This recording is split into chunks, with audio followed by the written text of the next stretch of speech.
intelligent machines and devices.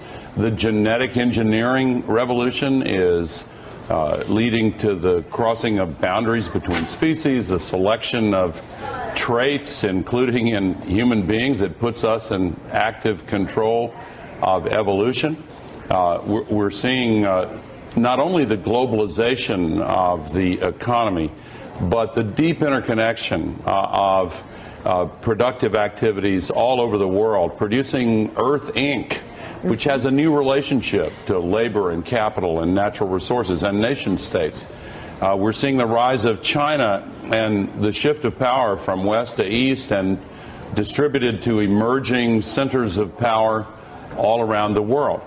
And we're seeing a continuing commitment to a particular, curiously defined form of growth that excludes a lot of things from its calculations. We ignore pollution, we ignore resource depletion, we ignore the distribution of income and the rising inequality and the hollowing out of the middle class. We're seeing the advanced automation that's now going into a steep rise that really changes the relationship between technology and labor in ways that are fundamentally different than in the past. And then finally, we have the climate crisis and the emergent energy revolution because of the need to stop dumping all this global warming pollution into the atmosphere. So let's start there, because the fight against climate change is often a debate. And I'm going to read from The Future, your words, and you say this about oil and the media. Virtually every news and political commentary program on television is sponsored in part by oil, coal, and gas companies, not just during campaign seasons, but all the time, year in and year out, with messages designed to soothe and reassure the audience that everything is fine, the global environment is not threatened, and the carbon companies are working diligently to further develop renewable energy sources. A little bit of a ruse being played on our society overall? Well, when you see all these ads for coal and oil, they're not designed to get you to say, hey, I want to go down to the corner and buy some coal. Right. They're designed to condition your political beliefs and to give you the impression that they've got our back. And look, they have, there are about $27 trillion in subprime carbon assets when you include public companies, private companies, and sovereign states. And they depend upon the ability to continue using the Earth's atmosphere as an open sewer. The problem is we put 90 million tons of global warming pollution up there every day. Right. And it traps enough extra energy to equal 400,000 Hiroshima atomic bombs going off every day. It's a big planet, but that's a lot of energy. And that is what contributed to Superstorm Sandy. Right. That's what contributed to 60% of the country being in a drought last year. $110 billion worth of climate-related disasters. Yesterday in Queensland, Australia, they had 2.5 feet of rain. The greater evaporation from the heat off the oceans fills the sky with much more water vapor, so that when a storm releases it, we get these giant floods. My home city of Nashville 2 years ago, thousands of and John's too, thousands of our neighbors lost their homes and businesses and had no flood insurance because it had never flooded there. It was a so-called once-in-a-thousand-year event. But we're having once-in-a-thousand-year events in a lot of places every few years now. Yeah. And the fires in the West, half of the North Polar ice cap is gone in summer, and the rest is gonna be gone soon. It's literally insane for us to continue on this path. But all of these factors are interconnected, and one of the main themes of this book is that we have two large and powerful tools to use in shaping our future. One is democracy, one is capitalism. But both have been hacked.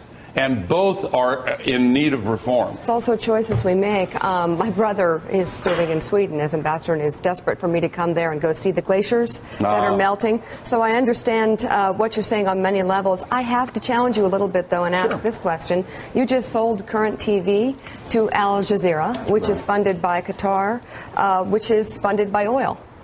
Is it okay then for you personally to, I'd say, profit from oil? Well, I see it differently. I understand the criticism, of course, but Al Jazeera has long since established itself as a really high-quality news-gathering network. And I think the addition of Al Jazeera to the U.S. media landscape will be a big net plus. And by the way, their climate coverage is far more extensive and high quality compared to any other network in the U.S. But isn't there a moral question there that you had to contend with? Because that money that basically funded Al Jazeera is funded by oil. I understand what you're saying. I strongly disagree with it, because they have established themselves as an award-winning, high-quality network. Now, Qatar is our strongest ally in the Arab world. Our fleet is there. They have been working very closely with the U.S. Secretary Clinton said Al Jazeera is part of the solution, not part of the problem. They also have a very ambitious plan to shift to renewables. There is a visionary plan to connect the Middle East and North Africa with the solar and wind resources to Western Europe. The world is changing, and we are part of a global media landscape now. And getting points of view that are not just the same is a good thing. We went through 2012, Mika, with all of the climate-related disasters that I just mentioned, without a single question being asked by any member of the American news media to any of the presidential candidates in any of the debates about the climate crisis. That is pathetic. Joe, jump in. Mr. Vice President, one of the changes that you talked about is one that has fascinated me and deeply disturbed me, and mainly because there doesn't seem to be any easy answer to this question, and that is, how do we deal with the changing relationship between technology and labor? How do we deal with a hollowed out middle class? How do we deal with the fact that, as you said, technology is zooming forward more quickly than ever? And if you just go back to the year that you were elected Vice President of the United States in 1992, if technology had stayed static from that point forward to now, there'd be like 20, 25 million more people working in America. How do politicians answer the question of how we deal with this moving forward without hollowing out the middle class for the next generation? Well, Joe, a very incisive question, and I'm glad you focused in on that, because it is one of the major themes. And when I was elected vice president, went into the White House, there were 48, 49 sites on the entire World Wide Web. And now, of course, there are a trillion websites. And a lot of those changes we look at as very positive things. I certainly do. But when it comes to what you're focusing on, the impact on employment, we've always believed that new technology doesn't eliminate jobs, it changes the nature of work and ultimately creates new jobs. And that has been the case for the most part since the days of the Luddites. But an exponential curve, is different. It goes flat for a while and then gently upward, and then when you get to the steep part of the curve, the changes are different.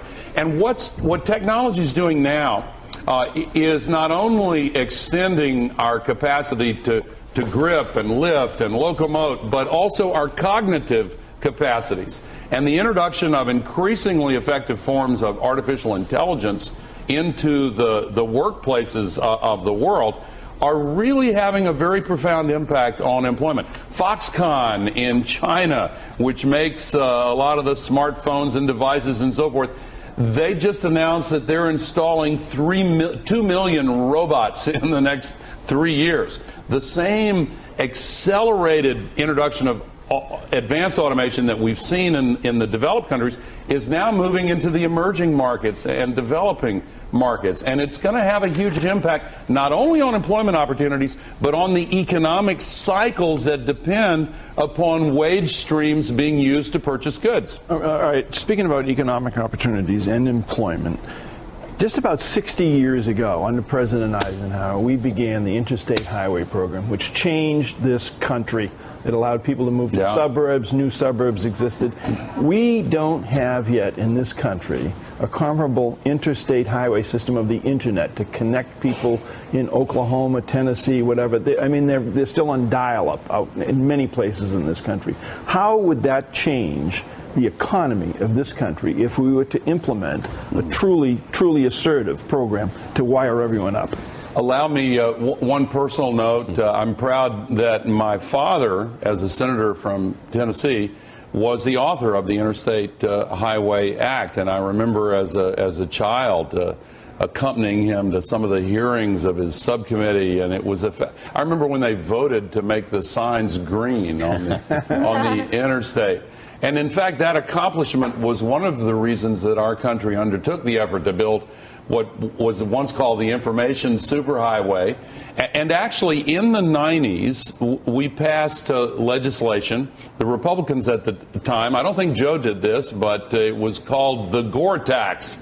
And they stopped calling it the Gore tax because it turned out to have a lot of support. And it was designed to address exactly this question, to subsidize the connection to rural communities, to libraries, to every single public school, so that the digital haves and digital have-nots, at least in the public schools and the libraries, will all be on equal footing and have this access. And it's made a positive difference. Okay, one more question. I'm reading from Chapter 3, Power and the Balance. No. And it's very much to do with what's going on today. You talk about the Tea Party, the rise of Fox News.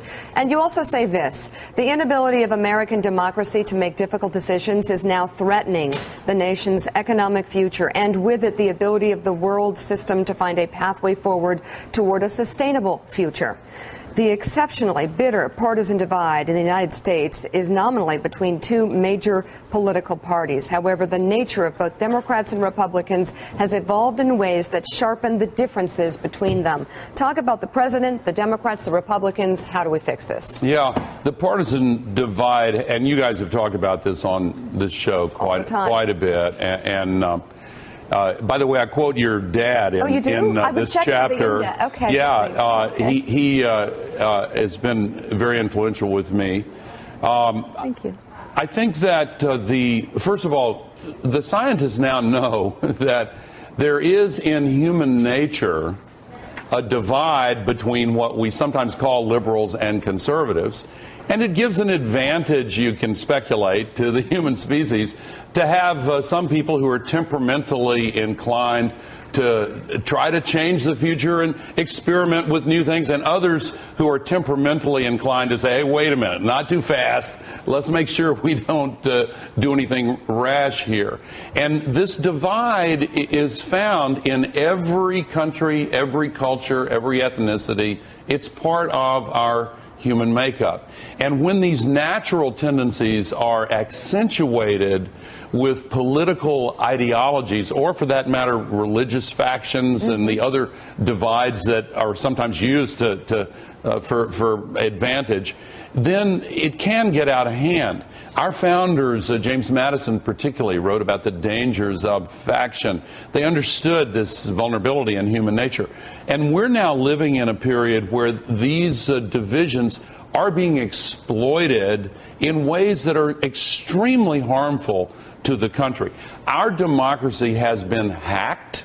It is not working the way our founders intended, and we need to fix it. The influence of big money, the naming of corporations as persons, the belief that might can make right if there are large enough megaphones and enough lobbyists.